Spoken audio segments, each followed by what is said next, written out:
გამარჯობა მეგობრებო, როგორც ვიცით, OpenAI-ს აქვს განახლება ფოტოგენერაციასთან დაკავშირებით, რომლის კონკურენტადაც მოიაზრება NanoBanana. ამიტომ დღეს ვაპირებ ექსპერიმენტის ჩატარებას, რომელი აჯობებს NanoBanana თუ ChatGPT-ს ფოტოგენერატორი. გვექნება 11 კატეგორია, რომელშიც ამ ორ ხელსაწყოს შევადარებთ ერთმანეთს. ეს კატეგორიებია სიჩქარე, რომელი უფრო სწრაფად აკეთებს დავალებას, მეორე იქნება სახეებს რამდენად სწორად ინარჩუნებს კონკრეტული, მესამე იქნება ქართულ წარწერას, რომელი უფრო კარგად ართმევს თავს, მეოთხე, რომელი უფრო გვიგებს, ანუ ჩვენს მიერ მიცემულ პრომპტს, რომელი უფრო ადამიანურად იგებს, მეხუთე იქნება, რომელი უფრო აგენერირებს ისეთ ფოტოს, რომელიც გავს რეალური კამერით გადაღებულს. მეექვსე იქნება AI-ის სისუსტე, ანუ რომელი უფრო მეტად აქცევს ყურადღებას დეტალებს, მეშვიდე იქნება, რომელი უფრო კარგად იცნობს საქართველოს, მერვე იქნება ეგრეთ წოდებული ტექსტიდან იდეამდე, ანუ რომელი უფრო კრეატიულია. მეცხრე იქნება შეცდომების რაოდენობა, ანუ რომელი უფრო ნაკლებად აფუჭებს კადრებს, მეათე იქნება ექსპერიმენტი დამწყებებისთვის, ანუ ადამიანები, რომლებიც ახლა იწყებენ AI generated ფოტოების გამოყენებას, რომელი უფრო კომფორტული იქნება მათთვის. და მე-11 იქნება, რომელი უფრო ბუნებრივად გადმოსცემს ადამიანურ ემოციებს. თითოეულ დავალებას შევაფასებთ ქულებით და ასე ვთქვათ დავდებთ დასკვნას, რომელი უკეთესი არის ამ შემთხვევაში დღის მდგომარეობით. თუმცა გავითვალისწინოთ ის, რომ ყოველდღიურად იცვლება სიტუაცია, ყოველდღიურად უფრო იხვეწება ხელოვნური ინტელექტი, შესაბამისად, ეს უბრალოდ დღის მდგომარეობით რა სიტუაციაა, ამას გავიგებთ მხოლოდ. რა თქმა უნდა, იქნება სრულად სუბიექტური, რადგან მე ვაფასებ მხოლოდ თქვენი აზრი დაწერეთ კომენტარებში, თქვენ რამდენად მეთანხმებით ან არ მეთანხმებით კონკრეტული კატეგორიის შეფასებისას. შეგახსენებთ, რომ AI Pulse Georgia's მხარდამჭერი არის DeepRank AI. დარჩით ვიდეოს ბოლომდე, რადგან ძალიან საინტერესო ვიდეო იქნება. და მოდი დავიწყოთ. პირველ რიგში მოდით მივმოვიხილოთ ეს სიახლე, რაც OpenAI-ს აქვს. შევდივართ Create Image და ვნახულობთ შაბლონებს, რომლის გამოყენებაც შეგვიძლია, რა თქმა უნდა. მაგრამ ასევე პრომპტით შეგვიძლია რომ შევაქვემდინოთ ის ფოტო, რომელიც ჩვენ გვჭირდება. პირველი ორი ექსპერიმენტი არის ერთად, რადგან პირველი არის სიჩქარესთან დაკავშირებით, რომელი უფრო სწრაფად აკეთებს დავალებას, ხოლო მეორე არის სახის შენარჩუნებასთან დაკავშირებით. შესაბამისად, სახის შენარჩუნებისთვის რომ მივცემთ დავალებას, ორივე გენერატორს მივხვდებით უკვე სიჩქარით, რომელი უფრო სწრაფად გააკეთებს. ანუ სახის შენარჩუნებაში რას გულისხმობთ? ვუტვირთავთ ფოტოს და ვტესტავთ, რომელი უკეთ შეინარჩუნებს კონკრეტული, ამ შემთხვევაში გოგონას სახეს და დაამატებს რაღაც დეტალებს. ამ დეტალების დამატების შემდეგ, რა თქმა უნდა, მაქსიმალურად რეალურად უნდა დარჩეს ის გოგონა, რომელსაც ჩვენ ავუტვირთავთ. უბრალოდ Pinterest-დან ვიღებთ ნებისმიერ ფოტოს, რომელიც საჯაროდ დევს, რა თქმა უნდა, და ამის გამოყენების უფლება გვაქვს პრინციპში და ვუტვირთავთ. Gemini-საც და ChatGPT-საც აბსოლუტურად იგივე დავალებას ვაძლევს, ხალხ რომელი უფრო მეტად შეინარჩუნებს ამ გოგონას სახებს და რაღაც პატარა დეტალებს დაამატებს. პირველი ორი ეს გავაკეთოთ სისწრაფე და სახის შენარჩუნება. Create, ვტვირთავთ, ვუწერთ ტექსტს, რომ შეინარჩუნოს გოგონას სახე 100%-ით და დაამატოს რაღაც cinematic დეტალები. ნახოთ, რას გააკეთებს. აქაც იგივე. პირველ რიგში ვნიშნავთ, რომ უნდა შექმნას ფოტო, შემდეგ უკვე ვტვირთავთ ფოტოს და აბსოლუტურად იმავე ტექსტს ვაძლევთ. ერთად გავუშვებთ გენერირებაზე და ვნახავთ, რომელი უფრო პირველი გააკეთებს. რამდენიმე წამიანი სხვაობით. ეს. უნდა აღინიშნოს, რომ ვიყენებ ორივე შემთხვევაში უფასო ვერსიას. NanoBanana-მ უკვე გააკეთა. ChatGPT ჯერ კიდევ პროცესშია. ანუ ერთი ქულა NanoBanana-ს. მართალია NanoBanana-მ უფრო სწრაფად გააკეთა და სისწრაფეში ერთი ქულა დაიმსახურა, მაგრამ სამაგიეროდ შეხედეთ სხვაობას. კი, სახე ორივემ გადასარევად შეინარჩუნა, მაგრამ არ ვიცი თქვენ რომელი უფრო მოგწონთ, ამ შემთხვევაში მე ChatGPT-ს ვერსია გაცლებით უფრო მელამაზება. აი ნახეთ, ზუსტად cinematic სტილში წაიყვანა, დაამატა ძალიან ლამაზი განათება, შეცვალა ძალიან ლამაზად ფერები. ამ შემთხვევაში NanoBanana-მ ეს გააკეთა. თუმცა ჩვენ აქ ვადარებთ არა დეტალების დამატებას და ასილამაზეს, არამედ რამდენად სწორად შეინარჩუნა სახე. ერთმაც და მეორემაც. აი დეტალების დამატება უკვე სხვა ჩელენჯი არის შესაბამისად. მე მგონი ამაში ორივე იმსახურებს ქულას, მიუხედავად იმისა, რომ ChatGPT-ს ვერსია უკეთესია ვიზუალურად. ორივემ შეინარჩუნა სახე. და ვიტყოდი, რომ არ ვიცი განათების ხარჯზე თუ ორის ხარჯზე, მაგრამ ვიტყოდი, რომ ნანო ბანანამ კიდევ უფრო მეტად შეინარჩუნა სახე, უფრო ვამსგავსებ მე ყოველ შემთხვევაში, აი ამ გოგონას და ამას. თუმცა დამატებით ფაქტობრივად არაფერი არ დაუმატებია. ფაქტობრივად არაფერი არ დაუმატებია. როცა ChatGPT-მ დაამატა და მე რა დაამატა. ძალიან ლამაზია. მაგრამ სახეებს ორივე ძალიან კარგად ინარჩუნებს. ამიტომ ორივეს გულა. მოდით გადავიდეთ შემდეგზე. გავტესტოთ ქართულ ტექსტს რამდენად კარგად წერს და ეს განსაკუთრებით აი სარეკლამოდ ქარდებისთვის ძალიან კარგი ფუნქციაა და ვნახოთ რომელი უფრო მეტად გამოგვადგება სამუშაო პროცესში. ისე ვნიშნავთ რომ უნდა გააკეთოს ფოტო და ვეუბნებით ესეთ რაღაცას, რომ გაკეთოს კაფე, სადაც იქნება წარწერა დღეს ახალი ყავა გვაქვს. ძალიან მარტივი რა. რა თქმა უნდა იმავეს ვაკეთებთ ნანო ბანანაშიც და მოდით, რადგან ეს ცოტა დიდხანს სუნდება, პირველი აქ გავუშვათ. ნახოთ რა სიზამე. ნანო ბანანამ უკვე გააკეთა და შესანიშნავად გაართვა თავი წარწერაზე ვამოწმებით, შესაბამისად დღეს ახალი ყავა გვაქვს. არის გადასარევად. ჯერჯერობით ველოდებით ChatGPT-ს. თუმცა თუ ფასიან ვერსიას გამოიყენებთ, უფრო სწრაფად იზამს ყველაფერს, მაგრამ ჩვენი მიზანი არის უფასო ვერსიის გატესტვა. ხო, აქ ყველაფერი აურია აბსოლუტურად. ChatGPT-მ ეს საერთოდ რა არის? გწ და აგოი გაგა.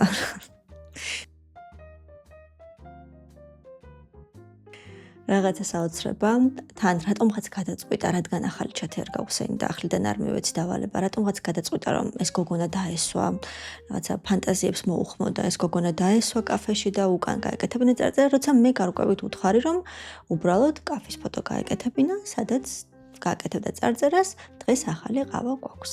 ამაში ცალსახად ნანო ბანანამ აჯობა.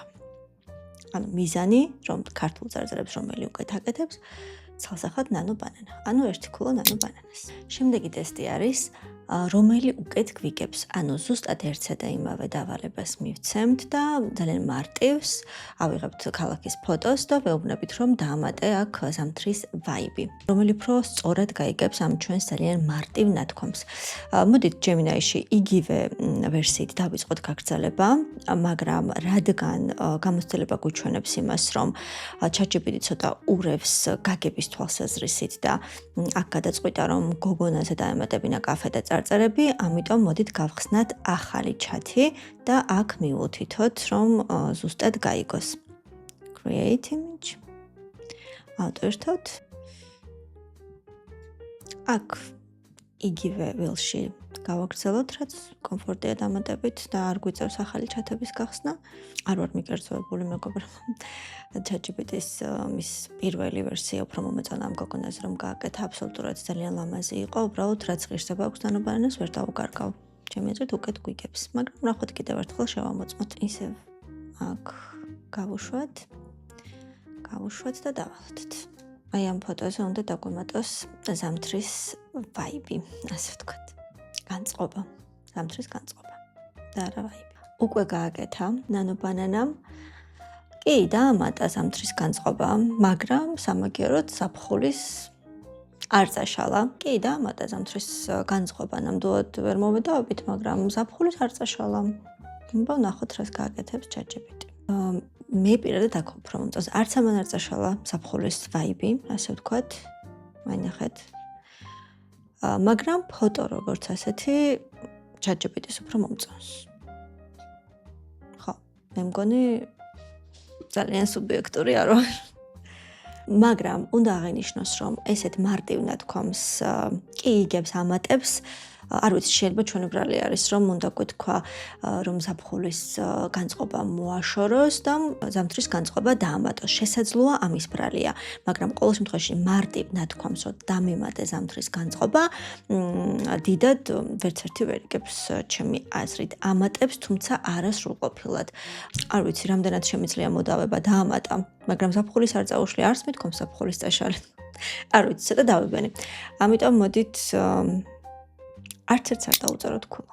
იმიტომ რომ მე ყოველთვის ვიძახი, რომ თუ გვინდა კარგი შედეგის მიღება, პრომპტი უნდა იყოს კარგი. დავალება უნდა იყოს ძალიან გამართული, დახვეწილი და ძალიან ჩამოყალიბებული. რადგან როდესაც ადამიანები საუბრობთ ერთმანეთში, ჩვენ ვერ ვიგებთ ხოლმე ხანდახან ერთმანეთის ნათქვამს და რაღაცა ჩვენი ინტერპრეტაციას ვაკეთებთ და მით უმეტეს ხელოვნური ინტელექტი ხო საერთოდ აუცილებლად თავისებურად იგებს, ამიტომ ყველა შესაძლო არასწორი ვერსია უნდა გამოვრიცხოთ იმ პრომპტში, რომელსაც ვწერთ და არსებობს მაგალითად ყველაზე მეტად მომწონს მე JSON-ის ფორმატის პრომპტი, რომელსაც ყველაზე კარგად იგებს ხელოვნური ინტელექტი. აი ესე მარტივ ნათქვამს მაინც და მაინც იგებს, მაგრამ თავისებურად. ამიტომ მე მგონი ქულა არც ერთს არ ეკუთვნის, თუ ორივეს ეკუთვნის. მე მგონი არც ერთს. კარგით, ჩემი ვიდეოა, ამიტომ მე ვფიქრობ, რომ არც ერთს არ ეკუთვნის ქულა ამ შემთხვევაში. თქვენ თუ გინდათ დაუწერეთ. კარგით, შემდეგი დავალება იყოს ასეთი, რომელი უკვე დააგენერირებს ფოტოს, რომელიც რეალური კამერით გადაღებულს ემსგავსება.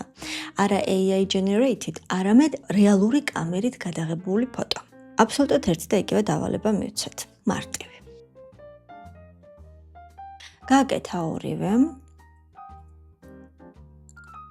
და ეს არის ნანო ბანანა, ხოლო ეს არის ChatGPT. ფაქტია, რომ ChatGPT ბევრად უკეთესია, ანუ მე მაგალითად აქ დიდად ვერ ვატყობ, სად შეიძლება ხარვეზი იყოს და ვიფიქრო, რომ ეს არის AI generated. თუმცა აქ ნამდვილად ეტყობა, რომ AI-ა. ამიტომ ქულა ChatGPT-ს. რომ როგორც გითხარით, ნანო ბანანასაც და ChatGPT-საც ვიყენებ უფასოს, შესაბამისად ამ ვერსიებში ლიმიტი ამოვწურე, ამიტომ და თქვენც იცოდეთ დაახლოებით რამდენი ფოტოს შემდეგ წურავთ ლიმიტს, ამიტომ მე თქვენის დაპარტით გავხსნი ახალ პროფაილს და იქიდან გავაგრძელებ. მივადექით მე-6-ე გამოცდას, რომელიც არის ხელოვნური ინტელექტით გენერირებული ფოტოების და ვიდეოების აქილევსის ქუსლი, ასე ვთქვათ, ეს არის დეტალები. დეტალები. ზოგადად როგორ შეგვიძლია მიხვედრა, რომ ეს არის ხელოვნური ინტელექტის მიერ დაგენერირებული. აუცილებლად ფონზე რაღაცა იყო ხოლმე გარღვევა. ვიღაცას 6 თითი ქონდა, ვიღაცას რაღაცა ფეხი არ ქონდა და ასე შემდეგ. რაღაცა არაბუნებრივი ხდებოდა ხოლმე ყოველთვის ფონზე. მაგრამ დროსთან ერთად, რა თქმა უნდა, ესეც დაიხვეწა, მაგრამ ახლაც არის რაღაცა პატარ-პატარა უზუსტოებები, რომელსაც კარგი დაკვირვების შედეგად მივხვდებით, რომ ეს არ არის ბუნებრივი ფოტო ან ბუნებრივი ვიდეო. ხო და მოდით ჩვენი ორი გენერატორიც გავტესტოთ ამ შემთხვევაში ამ დეტალებზე. ვაძლევთ დავალებას. აქ ისევ ახალ ხსნი. არ მინდა გარისკვა.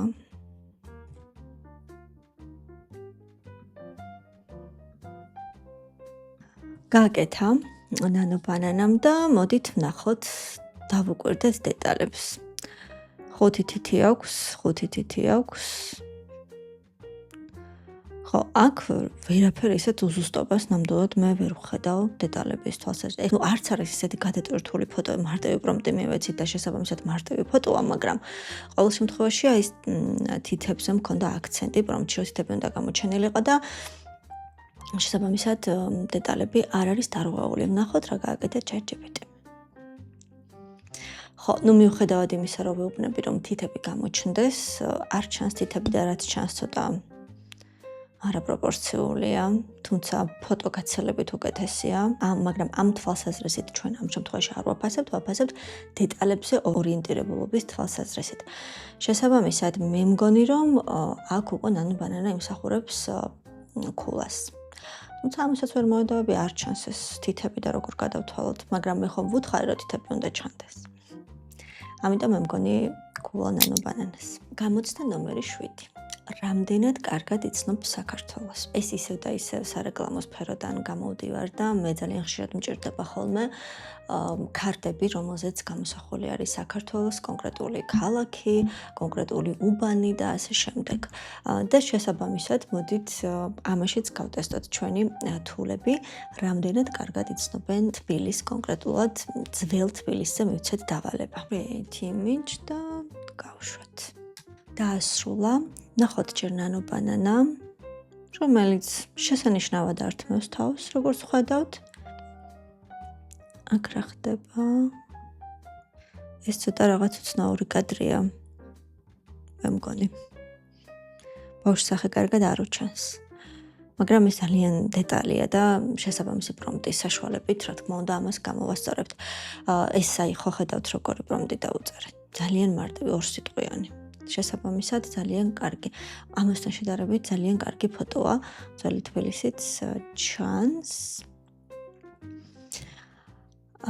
თუმცა ეს უფრო ძველი თბილისი, ჩემი აზრით, როგორც უკვე გითხარით, ვიდეო ჩემია. შესაბამისად გადაწყვეტილებას მივიღებ და მე გადავწყვეტე, რომ ChatGPT უკეთესია ამ შემთხვევაში. ბევრად უკეთესია. სადაც რაღაც დეტალები არ მომწონს, მაგრამ როგორც ვიცით, პრომპტის გაწერის შემთხვევაში დეტალებსაც გამოვასწორებ და ფერებიც, ყველაფერი, რა ვიცი, მე ChatGPT უფრო მომწონს. თუმცა არც ეს არის ცუდი. მაგრამ რადგან ვადარებთ, მოდი გულა ChatGPT-ს. შემდეგი არის ტექსტიდან იდეამდე. ანუ ეს რას ნიშნავს? ვაძლევთ ტექსტს და ვნახავთ, რომელი უფრო კრეატიულია, რომელი უფრო მეტ დეტალს დაამატებს. ეს ასე თუ ისე გავიგეთ წინა დავალებების დროს, მაგრამ მოდით კიდევ ერთი შანსი მივცეთ და ცალკე კატეგორიად გამოვყავთ მათი კრეატიულობის დონე. ვეუბნებით, რომ შეგვექმნას ფოტო, სადაც გოგონა სვავს ყავას ქალაქის ხედზე. თვითონ გადაწყვიტოს, რაც სვავს, რომელი ქალაქის ხედია და ასე შემდეგ. აბსოლუტურად მას მივანდოთ კრეატიულობა. ძალიან სწრაფია მეგობრებო ნანო-ბანანა, განსხვავებით ChatGPT-სგან. თუმცა ესეც ძალიან ნელი არ არის. აი ნახოთ. ხო, ამ შემთხვევაში ცალსახად ChatGPT მაჯობა კრეატიულობის თვალსაზრისით. არც ერთი არ არის ხამანს და მენს კრეატიული, მაგრამ რაც დავალება ის შესრულებაა და ერთსა და იმავე პრომპტით გაცილებით უკეთესი არის ChatGPT. ანუ გულა ChatGPT-ს. რაც მე მგონი ChatGPT იგებს.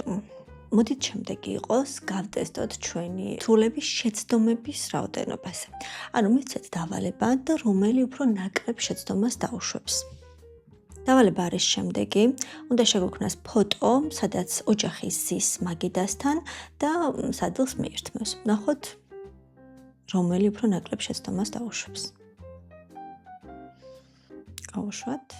გავუშვათ და ვნახოთ. გააკეთა ორივემ. და ორივე მშვენივრად ჩემი აზრით. ნახოთ აბა თუ სადმე რამე შეცდომაა. მე მგონი რომ არა. აბა თქვენც დააკვირდით. აი აქ რაღაც ცოტა უცნაურად უკავია ბავშვს ჩანგალი, მე მგონი. აი ეს აბა ნახეთ თქვენც. ესეც რაღაც არ მომწონს დიდად, მაგრამ ძალიან დეტალებია. თუმცა ეგ არის ზუსტად გამოწვევა, რომ დეტალებზე იყოს ორიენტირებული. ხო, აბა აქ ვნახოთ. აქ უფრო ყველაფერი რიგზეა. არა არ არის რიგზე, ნახეთ, ერთი ხელი, მეორე ხელი და ეს მე მგონი რაღაც მესამე ხელს გავს. დეტალებზე ორიენტირებული ვერც ერთი ვერ არის. როგორც ვატყობ. ამიტომ გულა არც ერთს. არა, გულა ChatGPT-ს, იმიტომ რომ აქ მესამე ხელი მაინც არავის ვერ მიუხატა. უბრალოდ ჩანგლის თემაა. თუ არც ერთს, რადგან დეტალებზე ვართ ორიენტირებული, მოდით სამკაცრები ვიყოთ. არც ერთს გულა. თუმცა ესე სიმკაცრეთ რო არ მივუდგეთ, ChatGPT აჯობებდა. შემდეგი არის, მოდით წარმოვიდგინოთ ადამიანი, რომელიც არის დამწყები, არ იცის ეს რაღაცა სრულყოფილი პრომპტების წერა და ცალკე კატეგორიად განვიხილოთ, რომელი უკეთესია დამწყები კრეატორისთვის. მივცეთ დავალება აბსოლუტურად ერთი და იგივე, როგორც წინა შემთხვევებში ხდებოდა და ვნახოთ, რას გააკეთებენ. ანუ დამწყებისთვის რომელი უფრო მარტივად გამოსაყენებელია. გააკეთა მეგობრებო, ჩვენი დავალება იყო, უნდა შეექმნა ფოტო. ლამაზი გოგონას ფოტო, სილამაზის სახკმა, რა თქმა უნდა, ინდივიდუალური არის, რომელიც იქნებოდა უბრალოდ მზიანი დღის ფონით. ორივე კარგად გააკეთა ნამდვილად, მაგრამ მე ChatGPT უფრო მომწონს. უფრო ლამაზი ფერებია ჩემი აზრით, გოგონაც ჩემი თვალსაზრისით უფრო კარგად არის გადმოცემული, ორივე ძალიან ლამაზია, უბრალოდ უფრო მეტად ჩემი ტაიპი, ასე ვთქვათ, გემოვნების თვალსაზრისით, უფრო ChatGPT-ს ავირჩევთ. თუმცა არჩევანი თქვენზეა, რა თქმა უნდა. და დღეისათვის ბოლო ვნახოთ, რომელი თვალი უკეთ გადმოსცემს ადამიანის ემოციებს, რამდენად ბუნებრივი არის ეს ემოციები, რადგან უკვე ვნახეთ პრინციპში ღიმილს გადასარევად გადმოსცემს ორივე კარგად ართმევს ნამდვილად თავს, მოდით უფრო ვნახოთ გაოცებული ემოცია, ვნახოთ გაოცებულ ემოციას, რომელიც უკეთ გადმოსცემს და რომელიც როგორ აღიქვამს ამ ემოციას. ვფიქრობ, რომ ბუნებრივი ღიმილზე უფრო რთული გადმოსაცემი ბუნებრივი გაოცებაა ჩემი სუბიექტური აზრით და ამიტომ ვნახოთ ეს როგორ გაართმევს თავს.